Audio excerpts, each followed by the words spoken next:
I'm a scat man. Zit-a-da-da-bop, bop, bop, bop. You remember that song from back in the day? Vikings already have the best running back room in the NFL. They really do. Dalvin Cook at the top of his game if he stays healthy. Alexander Madison's ready to rock and roll. The perennially underrated Mike Boone as well as Amir Abdullah. But what flew under the radar is the signing of free agent running back return man Tony Brooks James to a futures contract in January. Second year pro. I think has a chance to do a little bit of something as the true Scatback for the Minnesota Vikings. And it's great. I've always wanted one. It's been so long, right? Because you look around the league, you look at Austin Eckler, you look at Darren Sproles, you look at Tariq Cohen. It's like, that's fun. Give me a joystick player, and TBJ could be that guy. So let's talk about today. Background on him. 5'9", a buck 90, 25 years old, undrafted in 2019, like we said, heading into his second season in the NFL. Former four-star recruit from Gainesville, Florida. Everyone wanted him. He was the number 7 overall all-purpose back in the 2014 class per 24/7. Joe Mixon and McCaffrey were 1-2 respectively. Maybe you've heard of them. That was pretty good, right? And everyone is in on him. Of course, hometown Gators were in, Florida State, Bama, all the big schools were in on TBJ, but he decided to take his talents out to Oregon, which, they have had a long, illustrious history up to that point. Ever since Chip Kelly came in, a couple of regime changes, but whatever. But like LaMichael James, Kenyon Barner, DeAnthony Thomas, just that very long-ish lineage of small, fast, dynamic running backs just getting it done in their system up there. And Tony Brooks James, you're just like, all right, I'll be the next one. Let's go. But never quite took off. Was very involved in the Oregon Ducks offense for 4 seasons. He ended up being a redshirt senior, but was a nice change of pace. Scatback for the Ducks, 1,863 total rushing yards over 4 seasons, 6.6 yards per carry. Now, he's getting that work. Big average, but he just was never that every down bell cow. They're just never really comfortable with him in that role. Also, towards the end, he did start becoming more of a kick return, put up a decent 23.8 yards per kick return, including one of the house's redshirt junior year, 21 total touchdowns his time in Eugene, and he did do well when they had him on the field in the Ducks outside zone read, inside zone read, heavy running game, as we listed. Like sometimes the smaller, quicker backs with great vision and can really put their foot in the ground and find the cutback lanes. They do great, and I think TBJ has a bit of that to a degree.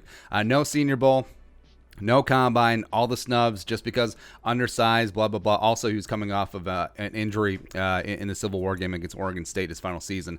Missed the bowl game his final year. Oregon Pro Day, though, did run a 4.45 40, which, if you watch him, he actually plays faster than that.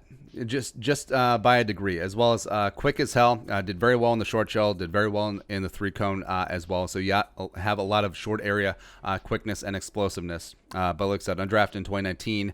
A, running back. It's been a devalued position for a couple years. B, undersized. C, like we mentioned, did have that lingering knee issue. Coming back from the back end of his senior year. Caught on with the Falcons as a UDFA. Even though Shanahan has left, they're still a very heavy zone running team. And he was a star in preseason. 25 carries, 180 yards, 2 touchdowns. He had like 137 and 2 the final preseason game. I think it was against Jacksonville. 7.2 yards per carry. It sort of reminded me of, remember the first year that the Vikings were in US Bank Stadium? I think it was 2016. Jarrell Presley coming in was just an absolute rock star the final preseason game. Like, he shut down the lights. He was amazing. And then he didn't make the team. I think he's on the Packers roster for a hot second, but yeah. But with TBJ, didn't make the Falcons 53. Was offered a spot on the Falcons practice squad, but he decided to sign with the Bucks instead. Potentially saw that as a better opportunity. And was eventually cut and then caught on at Pittsburgh when they were dealing with James Conner and a bunch of other running back injuries. Eventually played 19 snaps over 3 games with them, 8 carries for 7 yards, also returned 2 kicks for, I don't know the numbers, it wasn't much. Yeah, but then it was eventually let go. Then the Vikings signed him to a futures contract in January. So how does he fit in? Like we said, all the Vikings running backs, it is tough. It is a tough spot for him, but I think scheme wise, it's perfectly suited for him. He's very well versed in the outside zone scheme from his days at Oregon, as well as his brief time with the Falcons. I think he's got great vision. I think he's very adept at finding the cutback lanes and just that quickness, and then that straight line speed takes over. And like I said, I've been wanting like the fun, small joystick type running back for a long time. Now, measurables wise, he is pretty close to Mike Boone, except for size, but like speed, short shuttle, 3-cone, it's pretty close. So just imagine Mike Boone, but like smaller, maybe a little bit quicker, as well as a better straight line speed. It's a lot of fun. It is. Does certainly need to improve pass blocking, which will help him get on the field more, because I think he's a pretty damn good receiver. But we'll have a chance to impress on special teams. I do believe that even though we sort of penciled in Osborne as both the punt and kick returner, I think both those jobs are ostensibly open. Same thing with Amir Abdullah. But knock on wood, if there is an alien abduction in the running back room, which we have seen in years past, I think there could be an opportunity for TBJ. Impress in training camp, or whatever training camp and preseason is going to be this year. Make the practice squad, move on up, have some opportunity, and maybe he'll do something with it. I will absolutely love to see it, taking the shot on a very young running back, low risk, high reward. All right, but your thoughts. Tony Brooks James, what's he going to do this year? Let us know in the comment section below. Subscribe for daily Vikings takes. You want to support the work, pull some of the Venmo, plus give us a follow on social media as well. But till next time, Skull, production value.